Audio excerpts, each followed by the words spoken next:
Ooh, maybe that worked. Alright, if you can still hear me. Ah.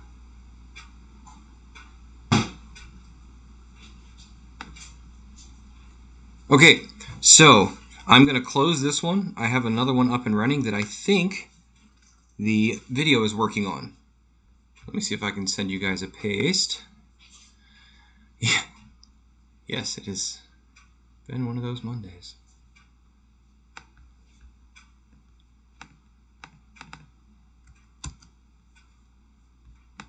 Alright. I'm going to close this one, pop on over to the other one, see if you can hear and see me.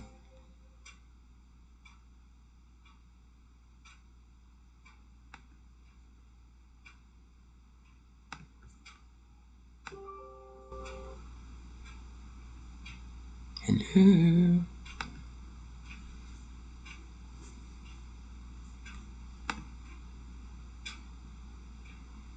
All right.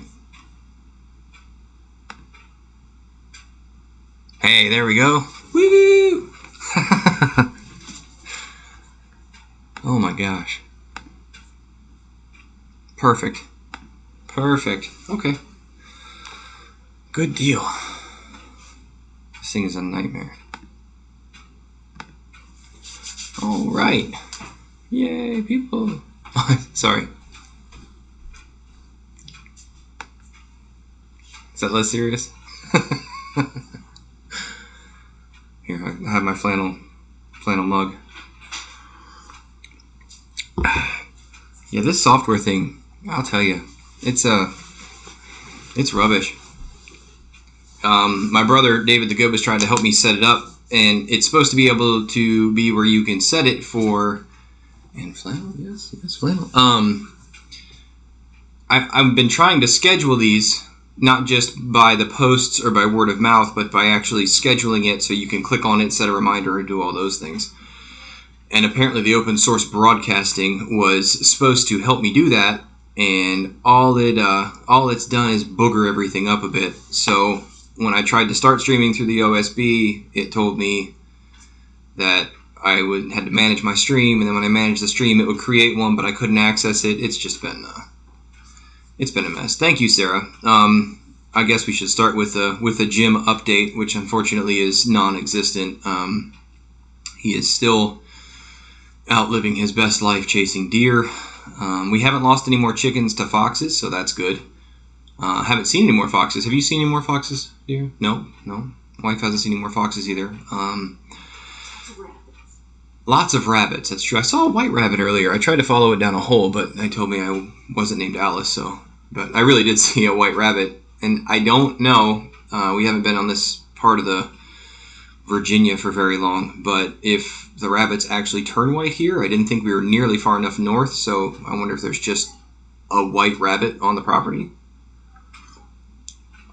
I don't know, but yeah, I hope he is too. He was one of them happy, goofy dogs, so he's probably very happy wherever he is. He probably found another family to love, and that's what we'll go with. We're gonna buy a less happy dog that just wants to sit in the house and be floppy. So, hey, Jeremy, welcome. Yeah, I'm not. So I am a millennial, so I do know how to use a computer. I can make a PowerPoint presentation. I can open a PDF file. And, yeah, Donna. So my brother and I were trying to figure out how to make it work, and it kept creating live streams. And then, of course, tonight when I went to make a live stream doing the same thing I did earlier, it wouldn't work. So, hey, Rosehaven, welcome. So, yeah, my brother and I spent like an hour on it this afternoon, and apparently the version of open source broadcasting, which is what the OSB stands for, that I have, is not the same version he has, and of course he uses God's computer, which is a Macintosh, and this $300 PC is. I had a Mac once, and for me to spend that much money on a computer, especially one that I'm not that savvy with, when I just want to hit a button and talk to y'all, so I don't know about the audio levels and filters and stuff. like having a conversation with you guys and uploading a video every now and again. So I made the post earlier, I guess it was a couple days ago, about being stuck at work for 72 hours, and it kind of gave me my inspiration for talking tonight about working full-time and homesteading. And we talked a little bit last week about, our level of homesteading and how we're trying to reverse engineer everything kind of backwards. We have lights, we have comfort, we have warmth, but we want to have everything in backup in manual, so like a manual water pipe. Oh dear. Can you guys hear me again? See me again?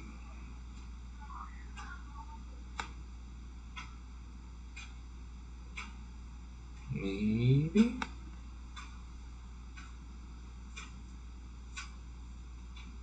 Picture sticks. I'm glad you figured it out. Yeah, my bandwidth is rubbish here, and because it's satellite, it's cloudy, so I don't even know how long this is going to work. Well, I guess if you can hear me, that's all that really matters. I might buy a MacBook online at some point from Craigslist, Jeremy. I don't know. I used to know a guy that was good at refurbing them, but I don't anymore. They're very far away. So maybe if I stand real still, then I won't freeze because I won't have moved.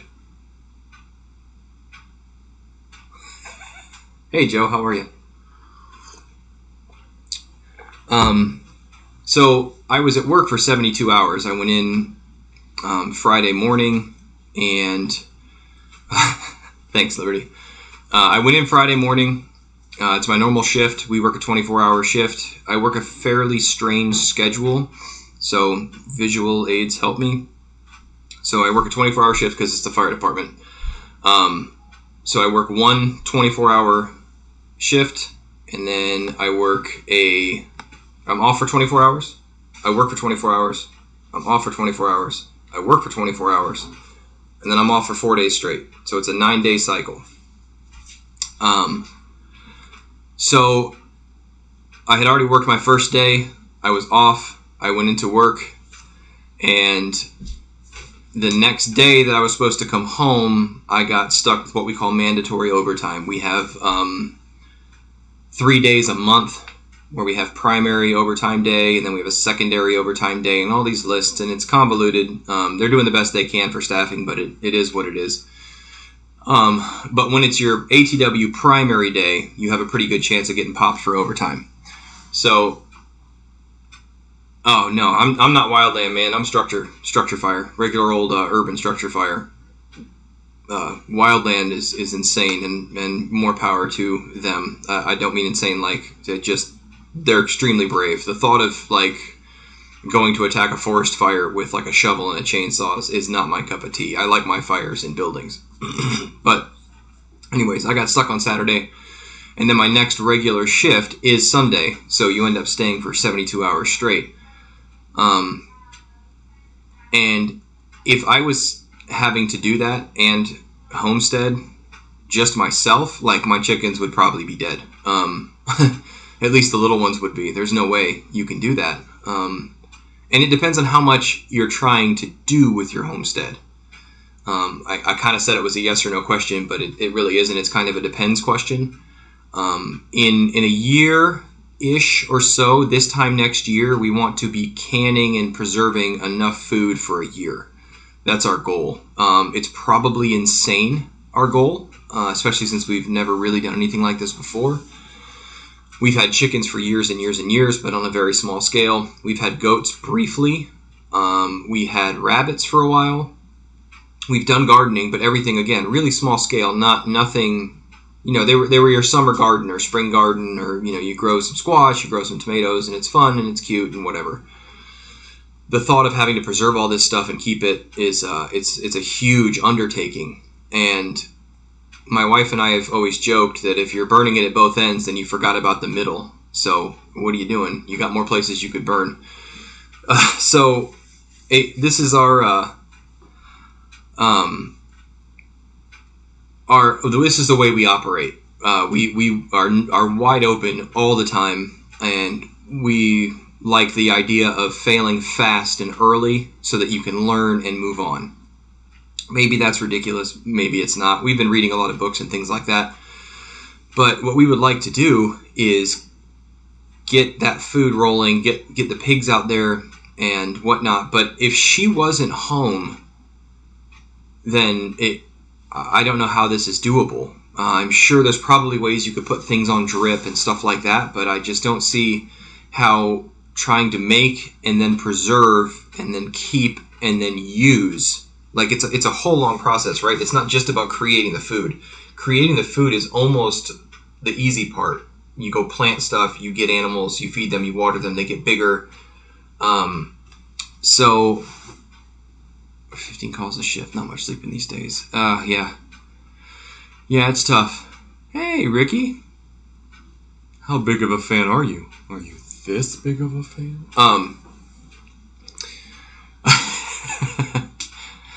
Yes, exactly, Rosehaven. There's so much more to it than just making the food. And I mean, I don't know how many times I would go to the fire station and somebody brought in like 800 squash because they grew squash, or a whole bunch of peppers or whatever. But growing like specifically calorie dense type foods that preserve, and then keeping it, and then not just keeping it, you actually have to use it. I mean, I don't know about you guys. I grew up in Florida, and we would always have like a hurricane stash, of stuff, because we grew up in Fort Lauderdale. So my parents would have, several gallons of water or whatever in the back. You fill up the bathtubs, but they would have like a row of like cans of soup and stuff like that. But if you don't use it, even stuff that preserves for a long time goes bad. So you have to not just have the discipline to make the food and then the discipline to preserve the food, but you have to have the discipline to eat the food. And that might sound kind of ridiculous, but if any of you have ever tried to be on any type of eating plan, whether it's to lose weight, gain weight, just get away from preservatives, no more sugar, I'm only going to eat, lettuce, whatever, it's a lot of discipline. So figuring out what you actually want to eat a lot of, and then making that, and then preserving it, and then actually eating it is a very long process. And I do want to, Rosehaven, put in a root cellar. I'm trying to get some pigs now, or in the next month or two, because I've been told up here that they recommend butchering in the fall, because it's cooler out, so there's less flies and maggots and things like that. And the cooler weather helps preserve the meat while you gut and different things like that, And so I'm trying to get the pigs in, and then life's magic. And a root cellar is really high on the list, but I'm not sure if you have any suggestions for a root cellar, please send them to me. I've seen a couple that I like, where you dig a pretty deep kind of square hole, right, and then you put some big, fairly large posts in the ground, and then you put tin on the outside of the posts, and then you backfill everything, and you make a wooden top, a heavy-duty wood top, and you backfill everything with dirt that way, and you have a door in it, so you can actually like walk in and out and stuff like that. And that's kind of the idea I have in my head. I don't really want to just like dig a hole in the ground. Now, of course, if everything gets really bad, I've also read you can just dig a hole in the ground and you can line the bottom with sand, and you can put all your roots like on the sand or your potatoes or whatever, and then you can cover it with like pine straw and then another layer of sand and then your regular dirt. So I don't have a basement. We have a crawl space. And there's a dehumidifier in there right now because it's pretty moist. So I do have plenty of property though, and I do have a friend with a bucket on his tractor. So I make prefabs. I have a lot of wood, so I can make something with the wood. I don't know that I have enough logs to actually like stack them with logs, but homeschooling time. Woo! Hey, Carla. That's right, you're on the other side of the world, so thanks for tuning in. Good luck with the homeschool and the kiddos. We had some fun with that today, as it's the case may be sometimes. Yeah, Jeremy, I want stairs and a door. I don't want it to be something that's really inconvenient to use, because I don't know about you guys, but if something's difficult all the time, I tend to not do it anymore. You want it to have an ease of use and ease of function, so that you actually do it, as opposed to just throwing everything in there. Yeah, maybe I'll borrow my brother's idea and turn it into a digging channel. So we do want to make the root cellar and water cellar. Yeah, Donna, I had that issue at my other house. The house that we should be closing on, actually on, I don't know, Thursday, Friday, something like that. It closes this week. Fingers crossed. Hey, Cassie. We're waiting on the appraisal to get back. So you're right, Jeremy. The problem is the water table. So the other way I've seen it done is you can actually build a root cellar but make it a hill. So you dig a bunch of dirt out from other places, you build the wooden structure, and then you bury it in a hill. So you get a lot of the same insulary properties, but you don't have the water issue. The only problem with that is I would have to dig a hole somewhere on the property to put that in, which could be a fish pond or something like that. But I think it would work if I had to. But I haven't dug any test pits yet. This Saturday is the 30th of October, and the 31st, if memory serves, is the day that Martin Luther nailed the 95 Theses to the door. So, thanks, Leah. We need the appraisal to come back tomorrow. Good. And after that happens, everything's cake. But so here on the farm, we are having a Reformation Day party where people are going to wear costumes and have carnival games and candy and hay rides and all kinds of fun stuff like that. And I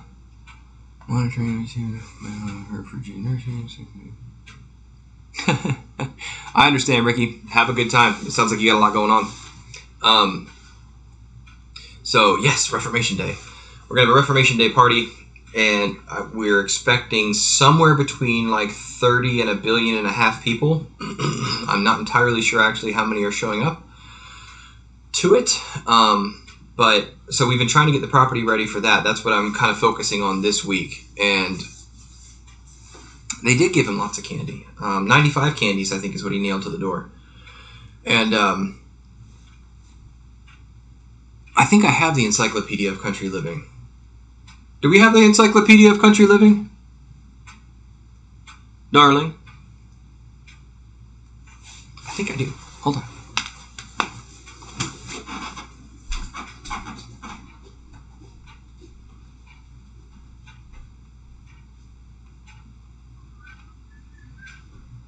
Okay.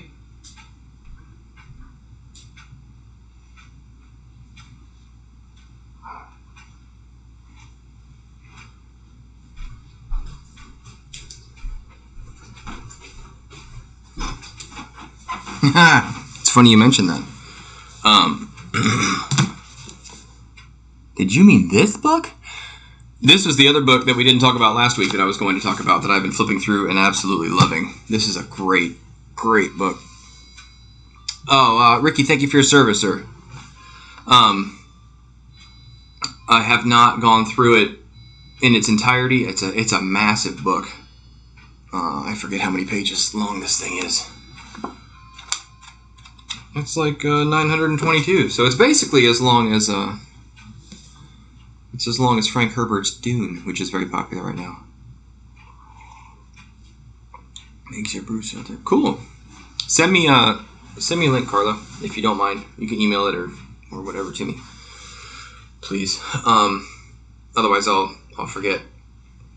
I said I'd be right back.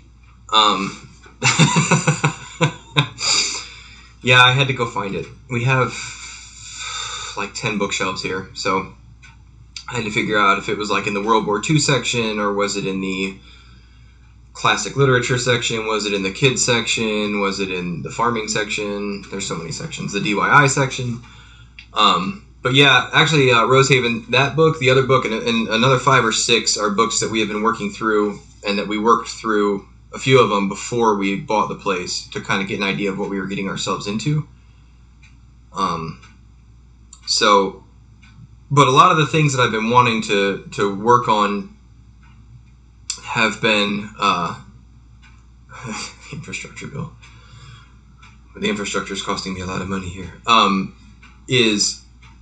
Has been put on hold because we have this Reformation Day party coming. We have everybody from our church coming. We have a fellowship group also that is kind of a mingling of 4 or 5 different churches. They're all coming. I've invited a bunch of foitas from my job, so they're coming with their kids. I've invited some people from the neighborhood, such as it is, so they're coming with their kids. So it should be a really good time. But I got home this morning, so I spent most of the day working on cleaning up the property because all these projects that I've been working on stuff just stays where I was working on it. So I've had these bits of things all over. Sean, send me that link too, if you don't mind. Or I guess, I don't know if I can find this chat again later. Maybe I can save it. I don't know. I don't know if I can save it or not. I have so much learning to do. But, where'd everything go? There we go. Okay. So the property's almost ready. That big kind of trash pile in the back, I've been getting done. And, yeah, Jeremy, hay rides with the tractor. Lucy's running good, so we're going to get her up and running. And now, yeah, Rose, we're not discouraged. I mean, we're obviously bummed that Jim took off, but we've, you know, they say don't meet your heroes, right? Because you'll be disappointed.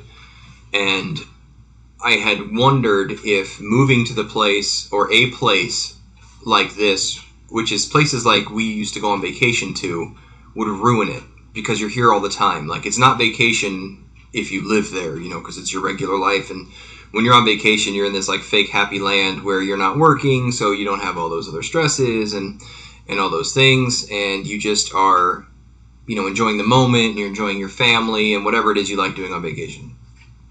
And so even when you visit family on vacation, typically they've taken time off of work, so you have this like special, not exactly real type of experience because people aren't working and all that other stuff.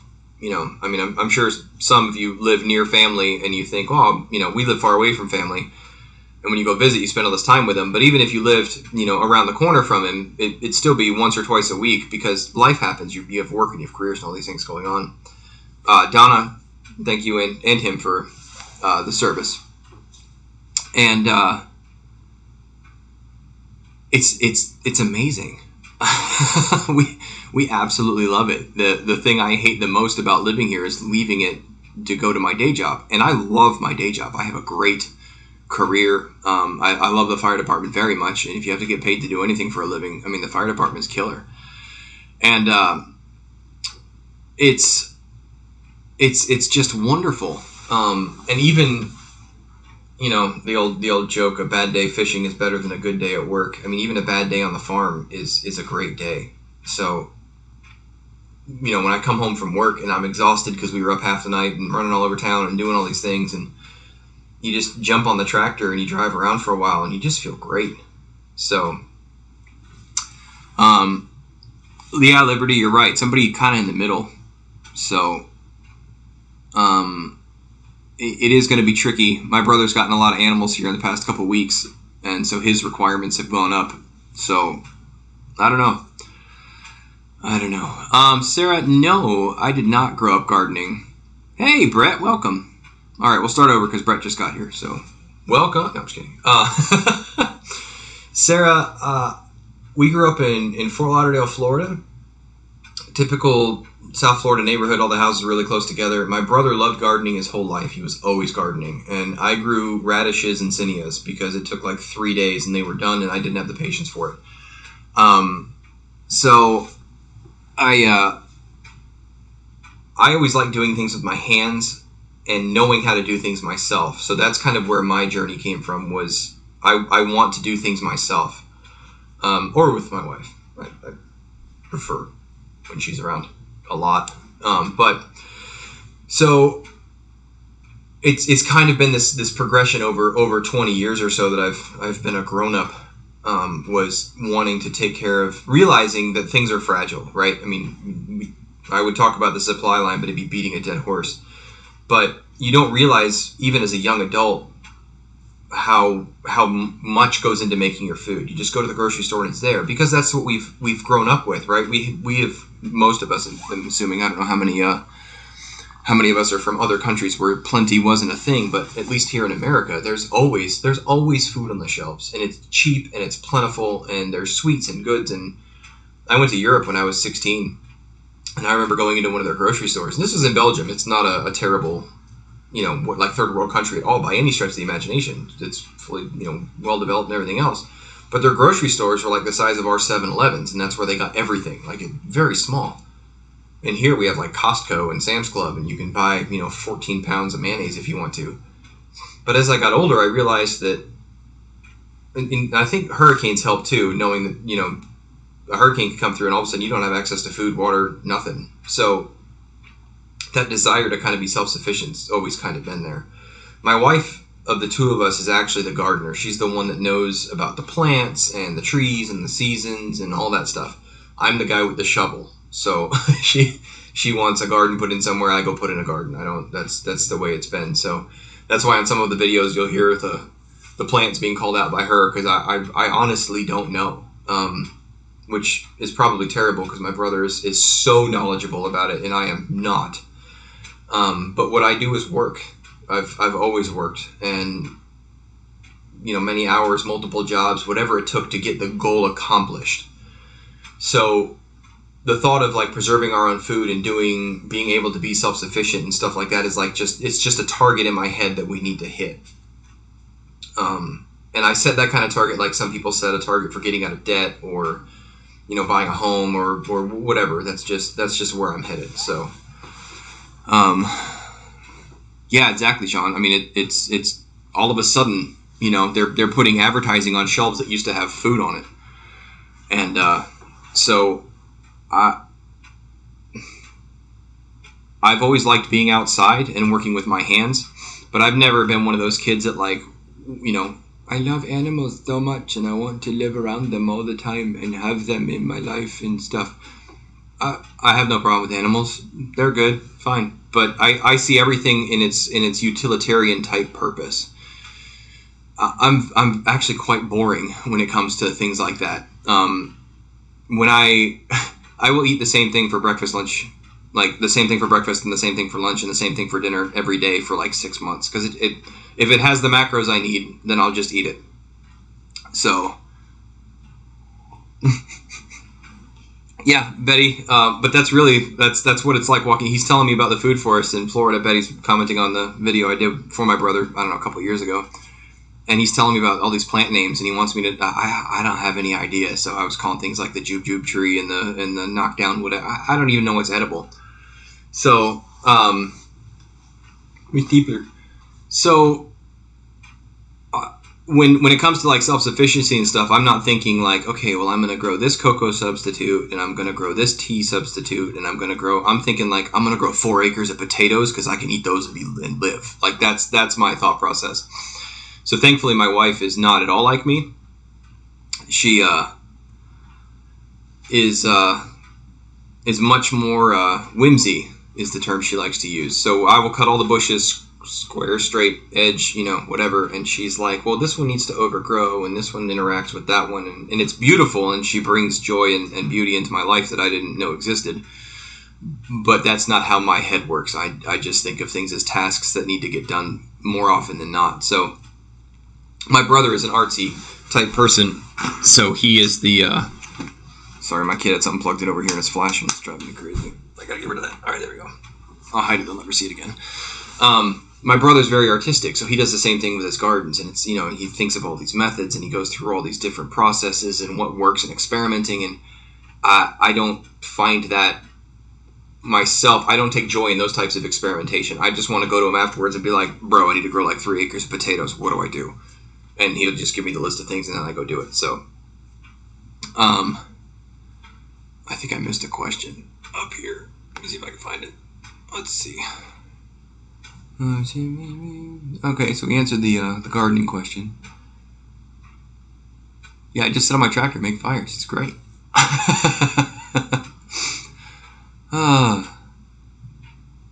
Nope, I think I got them all. Okay, good. Oh no, go back. come back. Somehow this thing. There we go. Okay. So, I am the younger brother. He has me by 3 years, and about 3 inches. But I have him by about 20 pounds. So, it's fair. We've always been very, very different, but we've always gotten along very, very well. We're different enough that we didn't really have competitions with each other in that kind of sense. So there were some competitions, who can jump farther and stuff, but our interests growing up were so very different.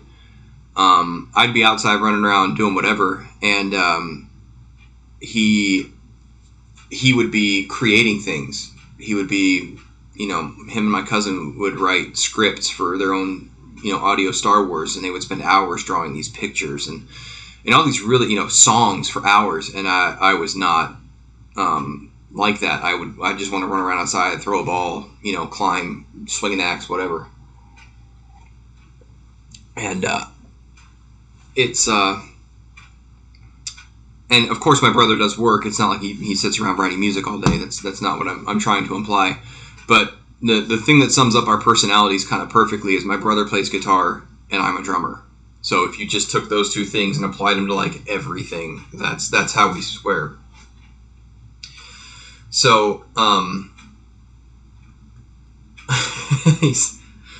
we played in the band together because he would write all the music and perform up front and try and find other people to play, and I'd just sit in the back and be like, when do you want the 4/4? We'll make it happen. So hey, see, we said his name 3 times into a mirror and he appeared.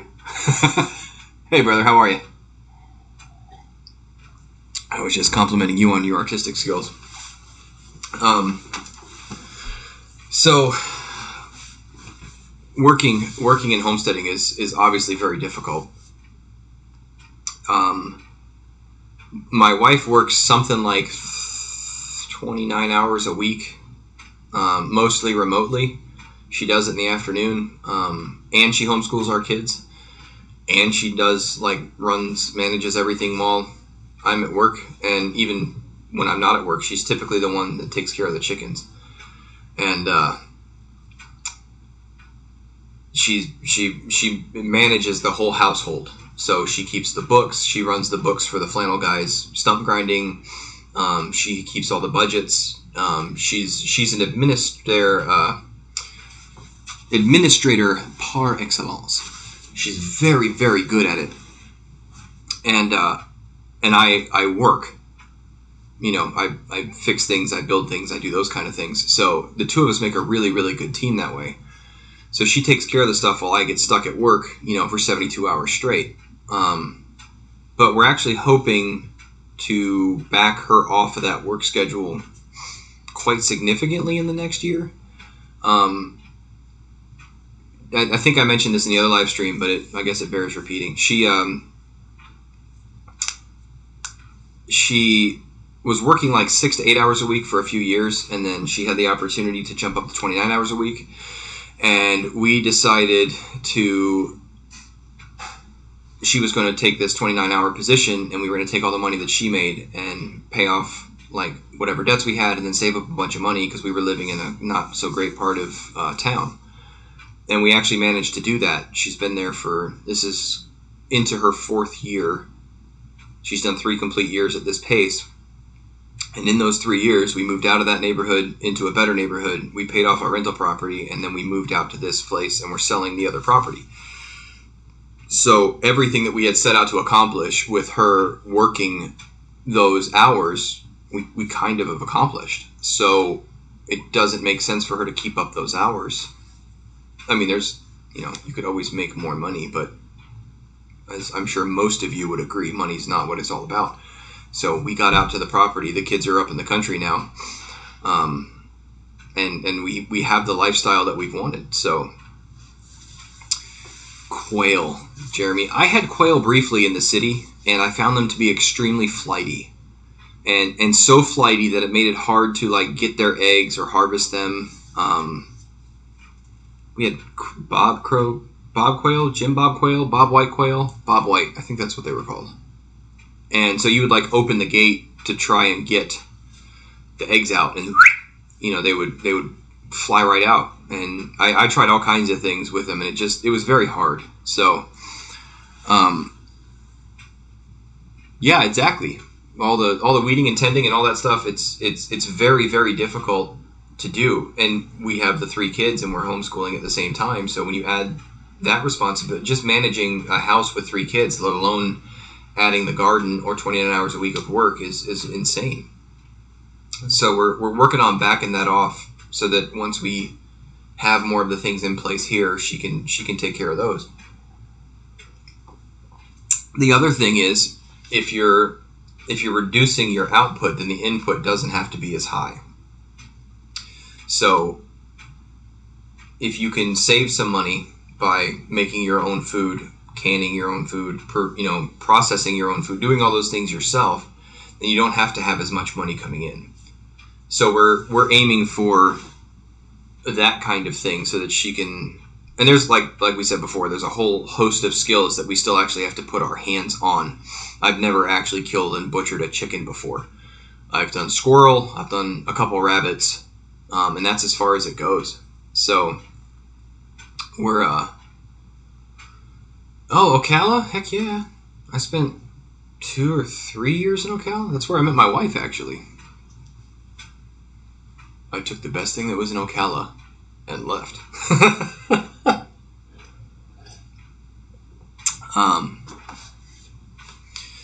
So we're hoping with her work going down that the production on the homestead will go up. And because I work an average of 10 days a month, so I get stuck every now and then for 3 days at work, but typically I have a lot of days off, full days off that I can spend doing things here. I'm hoping to do the big things that she's not fond of, like clearing woods and those kind of things, to set up the processes. So harvesting, processing, canning comes around a year out of time or energy or compost a lot. Yep.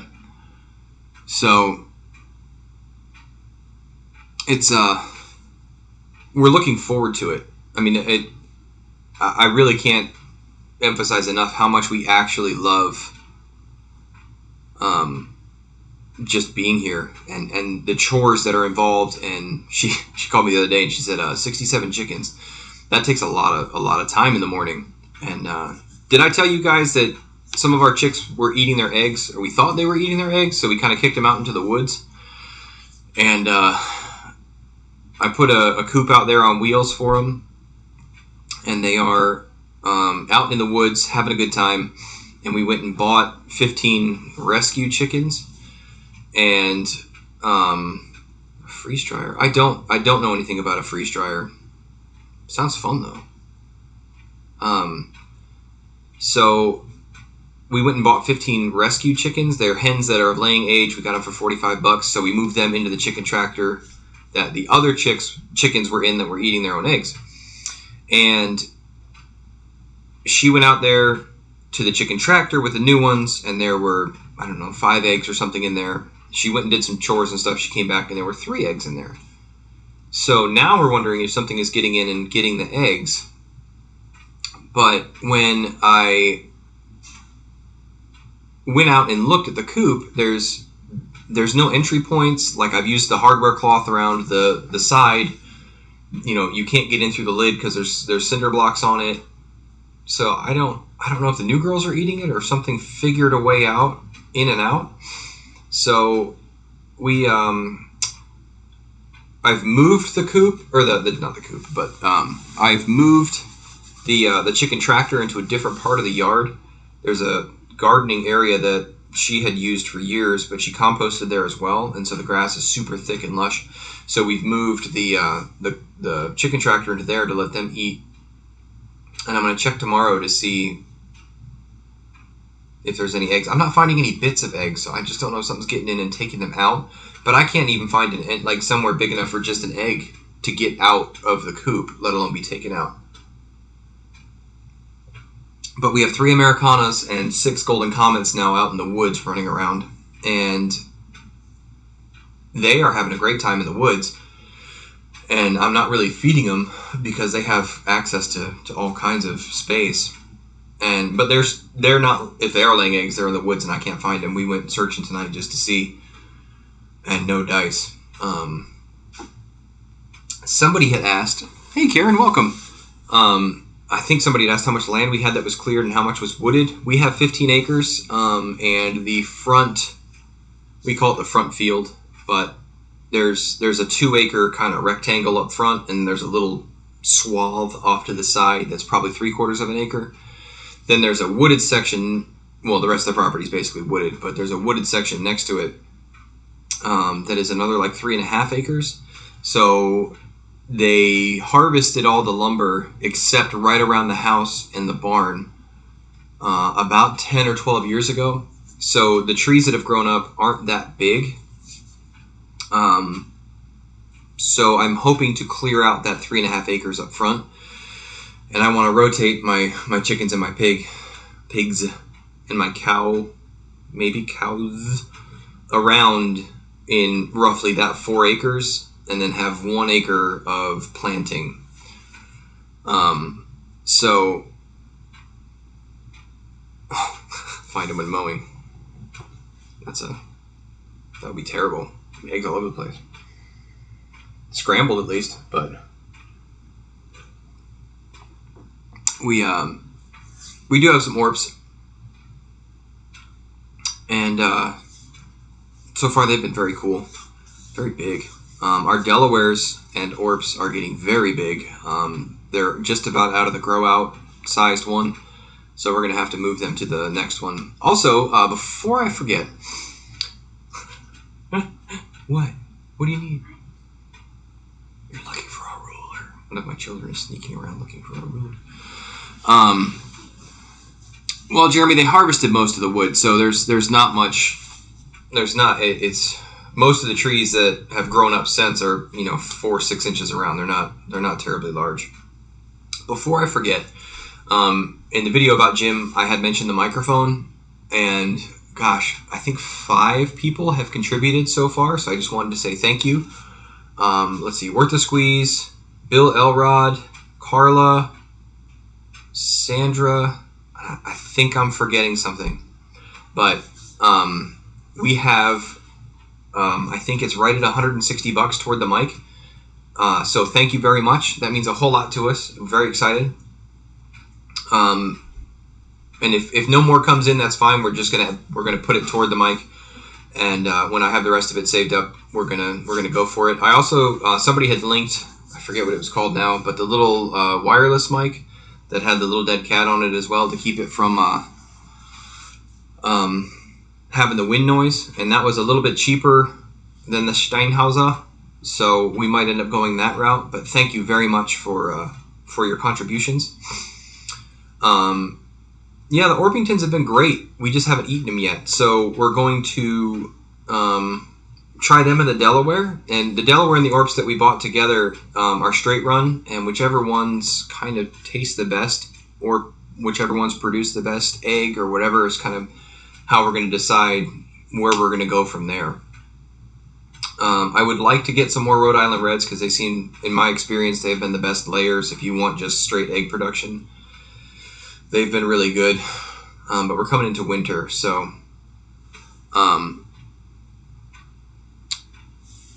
Liberty, I put a Steinhauser. So the reason I listed the Steinhauser is because my brother, who is the audio connoisseur, recommended it. And so, like I told you before, my brother's the one that does all the research and learns all the knowledge and skill. And then I go to him and go, "Hello, brother. I didn't know what I should buy." And then he sends me what I should buy. So I've actually created a PayPal with the flannelguys54@gmail.com specifically for the mic, and I think in the gym video I had listed the Amazon wish list in the description. I've never made a wish list before, so that's there. So if you did want to contribute, the Flannel Guys, I guess I should just put it I think I should put it in the chat. Let's see.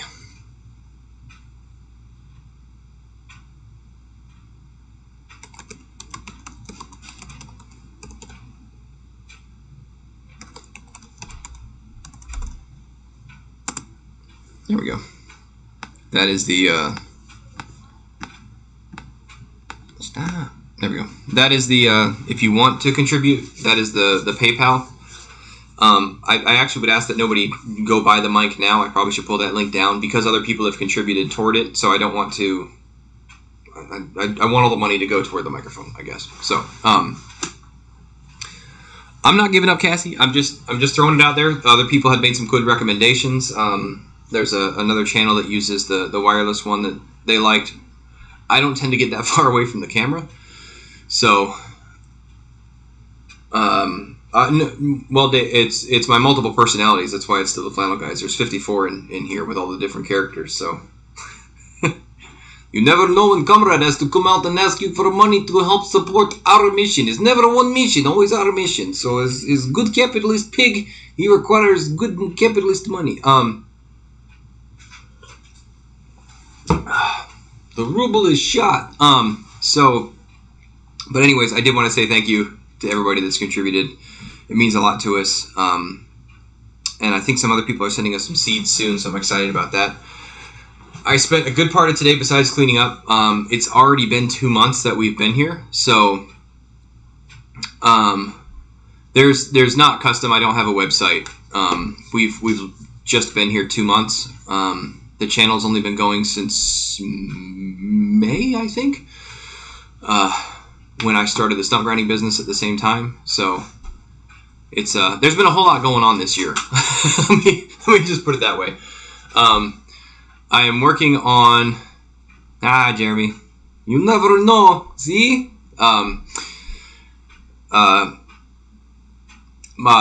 David's son, my nephew, is working on a design for some shirts for us. So I'm hoping to have those up pretty soon, and some mugs and different things like that. And so the merchandise is coming, or as my buddy the Modern Yeoman says, the merch. Oh, thank you, Karen. It's very sweet. I appreciate it. I don't know. It blows me away, guys. I just thank you.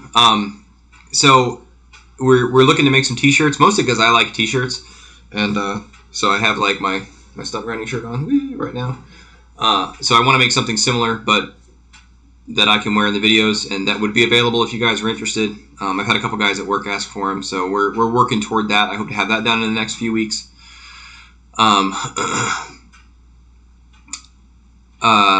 So the shirts are coming. I actually never really thought about doing a website for the farm, and I'm not I guess I would ask you, what would I need a website for my farm? And I mean that sincerely. What would be the purpose of a website? Because I talk to you guys all the time here. We make the videos here. We can have questions and interactions here. I guess you can even sell stuff here. But if I had an actual maybe product inventory of other things that the farm started producing, maybe a website would be useful. So,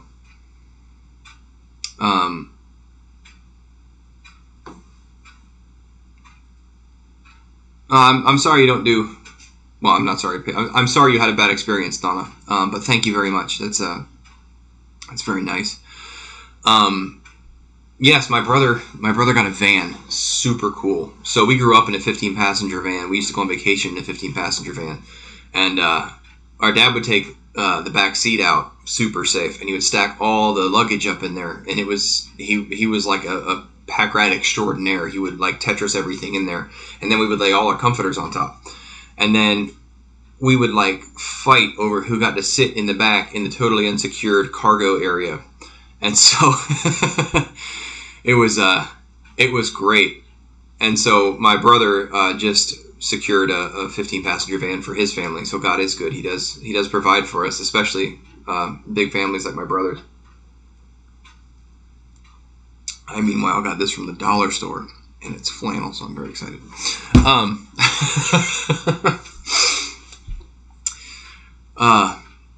Vans are so cool. Especially the older ones, because the Ford F3E, the 350s were basically like the F350 Super Duty, just with a van body. They are so useful. So yeah, I think a MySpace would be good. I think you have music in the background, right? It's probably easier to do.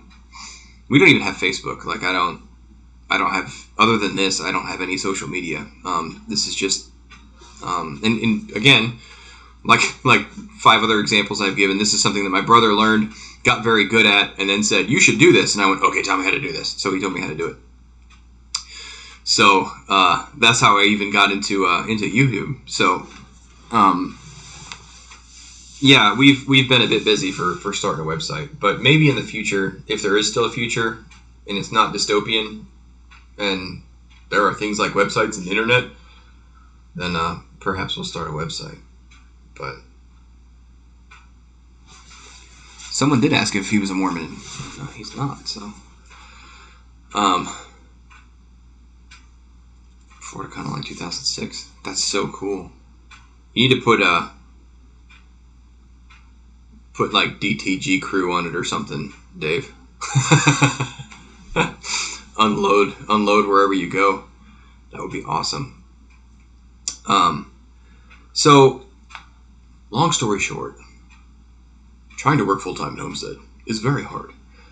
But we're gonna make a stab at it. That's all you can do. But even if it doesn't go well and I don't hit the year, the ability to provide all of our food with the exception of certain spices and things for a year by this time next year, I'm having a great time. Even when the tractor breaks down and the carburetor doesn't work and it rains when you're trying to do something, or even your dog runs away, it's still amazing here. It's just wonderful. So, it should have a hitch. If it doesn't have a hitch, we can put one on there. I put a hitch on my Ford Flex, and I have towed all kinds of things I'm not supposed to tow with its weight rating on it. So, that was about all I had for you guys this evening. I'm going to be home. Oh, I have one more thing. I'm working on our 2-month review video that I totally stole the idea from Sean the Modern Yeoman. I like his monthly kind of what we've been doing. So I have a couple of things I'm working on switching over. You guys helped me a lot with the waterers, with the algae and stuff like that, and putting apple cider vinegar in it. And I'm switching over to a opaque plastic 5-gallon bucket, and I'm working to put chicken nipple waterers on it. I've tried the cups before; they didn't work out too well for me, and I don't really like the bell waterers. They aren't that great. So I think I'm working on modifying the chicken tractor so that I can put the 5-gallon bucket in the corner and potentially have the feed.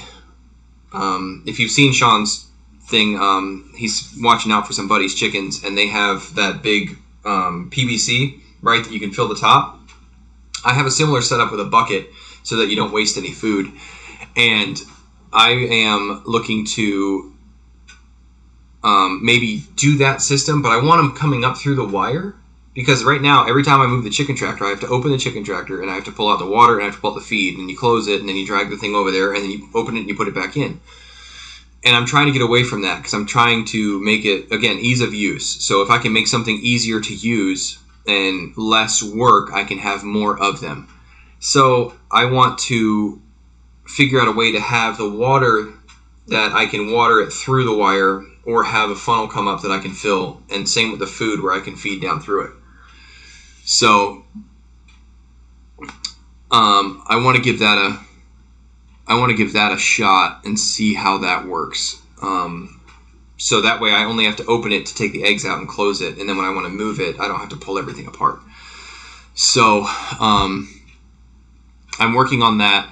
But I'm filming right now the 2-month update video, so it's going to be a little longer than our usual videos. I've discovered a couple things about editing, so I hope you guys like this one. It's going to take me a little longer to put together, but I'm hoping to get it done tomorrow and upload it overnight, so it should be out on Wednesday.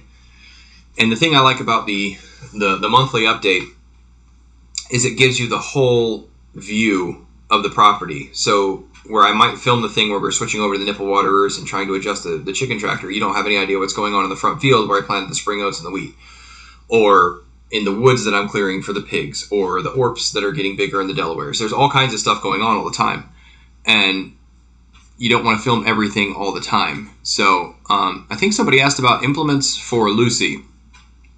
So currently we have the I have a 6-foot disc set up. I have a 2-bottom plow. I have a 3-point hitch that I can connect a trailer hitch to, so I can tow trailers around the property that broke, that I took to my local mechanic, and he welded back up for me. It was super cool. What else do we have for it? I have a hay spear, I have a crane, and I have a 4-foot finishing mower, a blade. I think it's a 6-foot blade. I don't have a bush hog.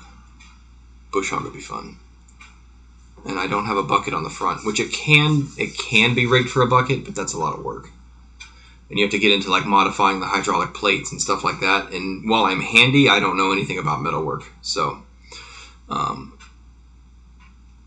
I would like to paint Lucy with some ghost flames. Yes, Lucy has a PTO.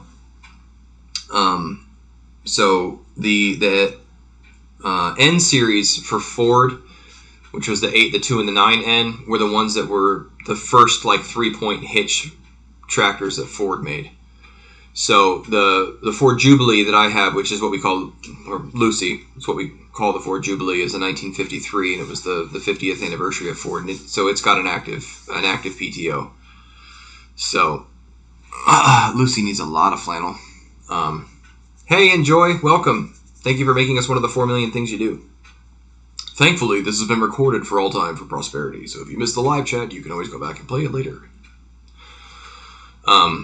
So Lucy's doing good. I got one of the pole barns cleaned out enough that she's actually spending the night under cover now. I don't know if that's ever happened with her, but she's all squared away and snug. I always think of the books as a kid where the tractor had like a personality, and Lucy definitely has a personality. I am also ordering some LED headlights for the front of it. She used to have 2 headlights that kind of came off the side of the cowling, and those have been knocked off years ago. And you can buy some LED replacements that are super bright. So I'm going to get that. Jeremy, she's a gas. Oh, Karen, I forgot. There's also a tiller. But it's not mine. My buddy and I, who went through to the farm sale and we bought all the stuff together, he wanted the tiller, but he lives 20 minutes away and we use it together. So it's good. So, oh, you didn't miss anything. We've just been rambling for an hour, but feel free to back it up as it's recorded for prosperity. So yeah, Lucy's been running really good since we put the old carburetor back on and I replaced a couple of the electronic components. I still think she might have a bad head gasket. I've seen some bubbles coming out from underneath the spark plug seal. So, oh, you got a sawmill? Man. Floribama, we've ordered a sawmill, but I haven't paid for it yet. There was a 66-week delay when we ordered it, and now I'm not sure that the model that I've ordered is the one I want, so I might cancel it and order something else. The tractor that I have doesn't have a grapple, but it's got a, it's almost a static crane, so it's just a big piece of bent metal with a 3-point hitch on the back, but as you raise and lower the hydraulics, it goes up and down. And you could easily put a grapple on it and drag it around. We ordered a Wood-Mizer, I think it's an LZ35 or LT35. It's the hydraulic. It's a monster. So it has the hydraulic arms on it, and it has the hydraulic rollers, and it has the debarker, and it's on the built trailer, so you can pull all the logs onto it, and you can pull it around from job to job. So I don't want to. Yeah, Woodlands is a good one. Originally, part of the idea with the flannel guys was we were going to mill people's lumber for them, so we were going to drive it around to different places and different properties, and it was before we owned this property. So what I think I'm going to do actually is drop it down a lot. I don't need the $28,000 lumber mill, which is what that was, and we were buying that one because we could tow it. It was hydraulic, and we were planning on using it like commercially. So now I want to maybe drop down to one because I actually have land now, which I didn't have before when we ordered it. So I want to have a cheaper one that doesn't have all the fancy bells and whistles, because now I have a tractor and I can winch things on, and I don't really want it necessarily for going around to other people's property anymore. I want to use it here. And I have a trailer now that I can go get wood. I have a tractor that I can load onto the trailer to go get wood, so I could go get wood and bring it back. So it's not as important to me to have all those bells and whistles. So the guys are still around. My buddy Clint, who was in some of the earlier videos, he retires from the Air Force in like 2 years.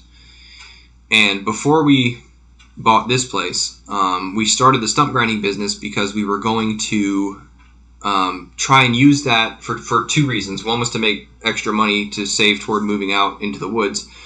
And the other thing was he wanted some type of job to do when he left the military that was nothing like what he'd been doing. And he is also very much into flannel. And so we started a stump grinding business together called the Flannel Guys, because there was two of us. And there's still two of us, and we're still doing jobs. But I had recommended, through my brother's prompting, that we start the YouTube channel. And originally the YouTube channel was going to be documenting us basically stump grinding, growing that business, and then working our way out to the middle of nowhere, right? Working our way out to the land. Because his desire as well is to buy property and homestead and raise your own food, be self-sufficient. He has not purchased property yet. So we now live like an hour and a half apart. But we go to the same church, and he's got a trailer now with his rig. So what we do is, thank you for your service. I'm not going to play like generally. I want to play flannel, obviously. I want some flannel ghost flames. So what we're doing now is we're doing the stump grinding jobs together, or sometimes he'll do one and I'll do the other one. It's not a big deal, and we just kind of trade back and forth. We both have trailers, and so we drive, the stump grinder, drop it off. If he's got a job, he'll go do it and things like that.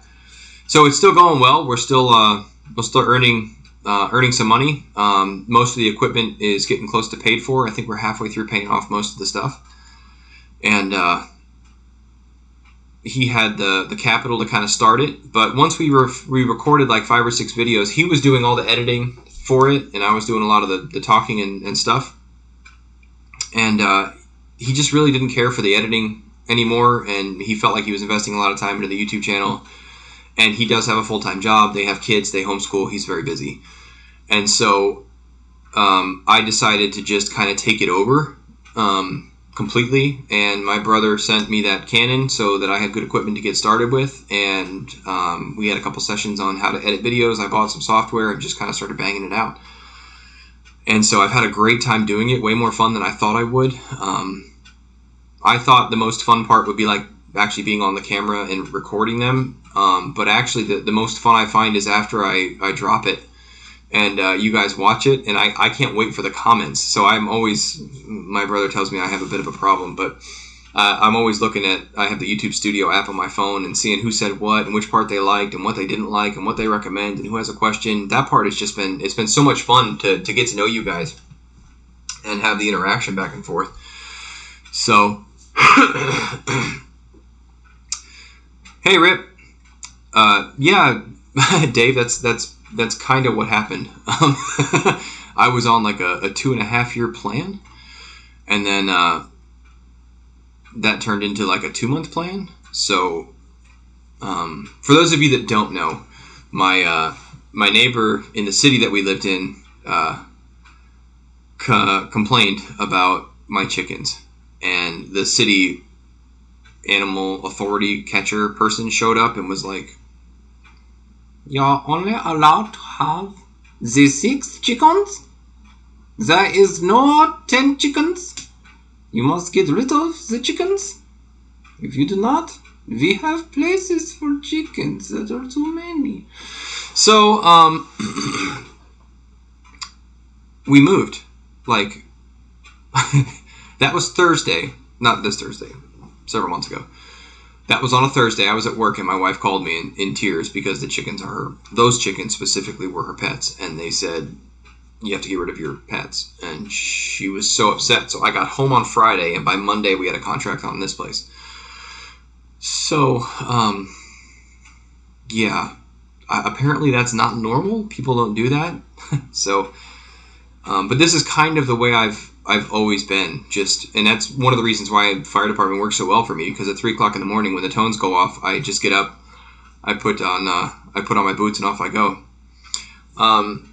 There's no, we have had this character for a little while, but he has only made very little appearance. You have to be careful doing voices of people, because people get offended. Except Nazis. You can make fun of Nazis all you want, and nobody cares.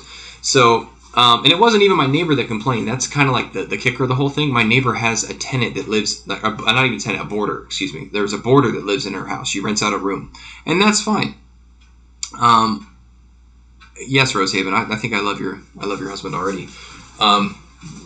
Platonically, of course. But he's not even vested in the neighborhood. Like, it's not his house, and he still lives there, and I was breaking the rule, okay? So I broke the rule by having too many chickens in the city, and I knew what the rule was. So regardless of what I think of him and not coming over and just having a conversation and saying, hey, you could maybe not have those chickens there, or you could move them to the other part of your property, or whatever, you just call the man. We moved. So, but the stump grinding business was kind of the same way. He was like, hey, I need something to do for a living when I get out of here. And I was like, okay, let me do some research. And like 3 days later, we had an LLC and we were grinding stumps within a month. I've never understood their, home auditor, exactly.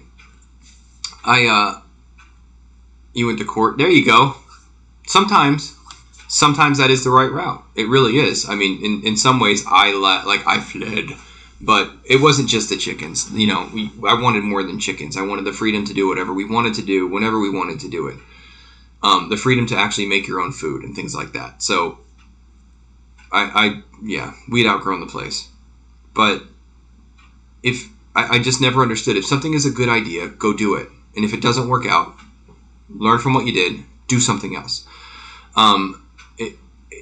It's not, you can't be, obviously you all know this, you can't be afraid to make mistakes.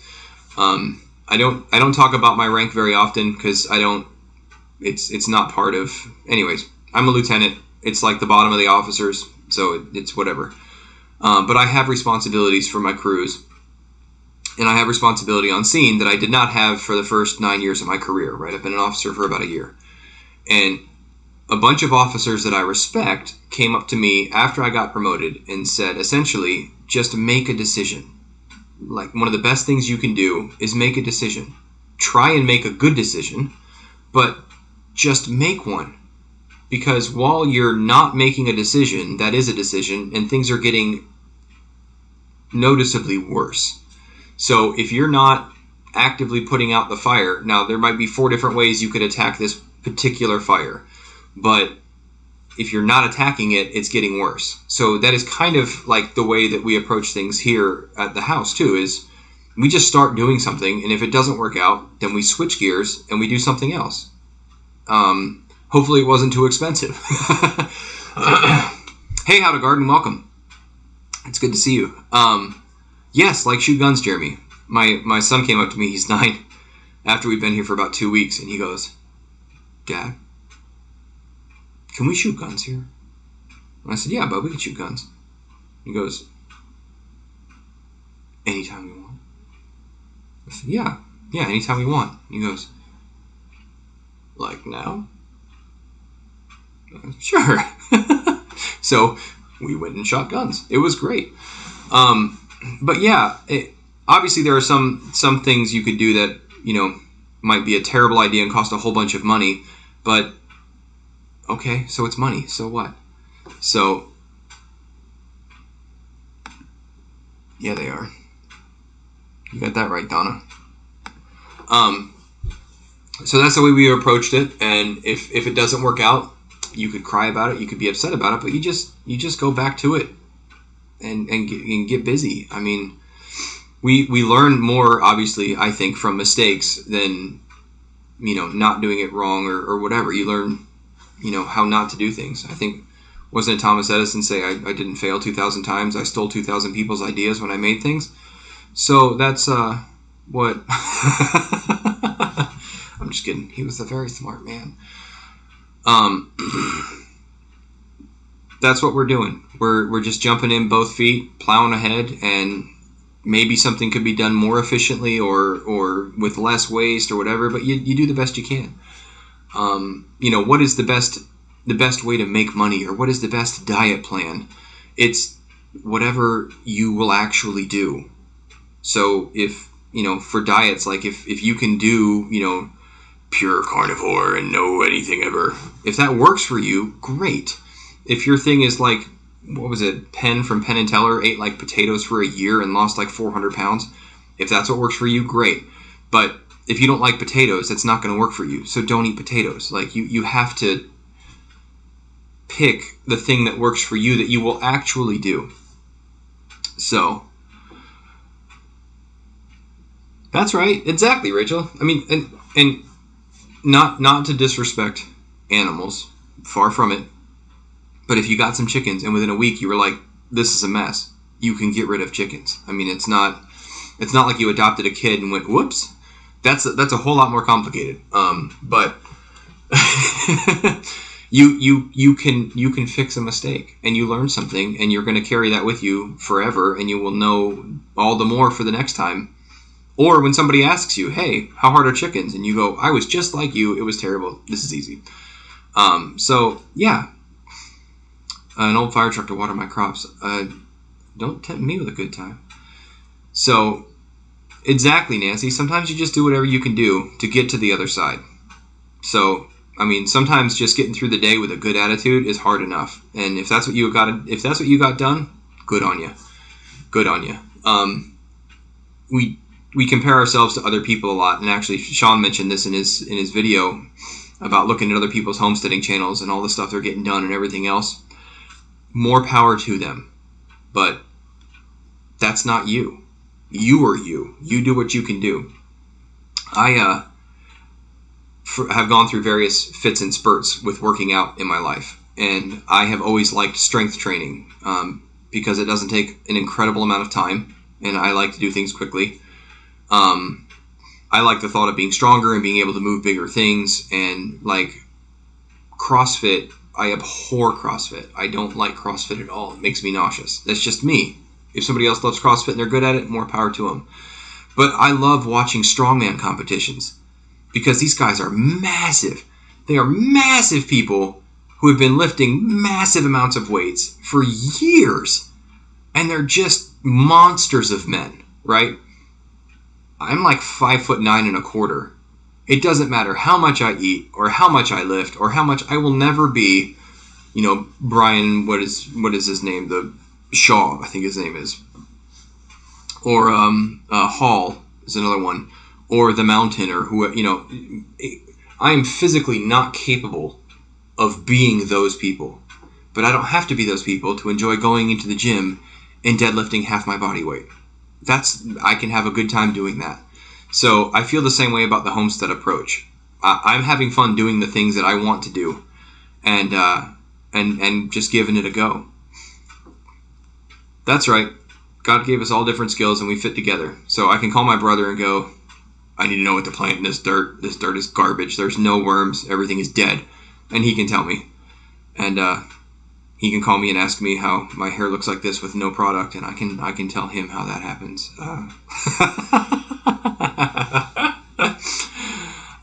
Good night, Donna.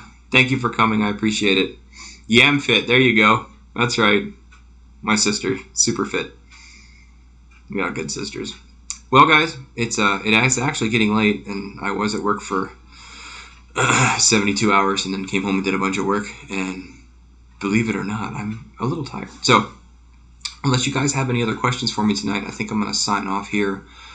I hope to have that video finished tomorrow and uploaded, so look for our Total Ripoff second month update coming hopefully Wednesday, barring catastrophe. And then we will aim for another Monday night live stream. And if I can ever figure out how to schedule these things properly so y'all don't have to jump in and out of 45 different live chats while I fumble through, we'll figure it out. But That's right, Nancy. It's almost biblical, Nancy. You know, different parts, one body. I'm sure that's in there somewhere. It's probably in the Apocrypha. Second Hezekiah.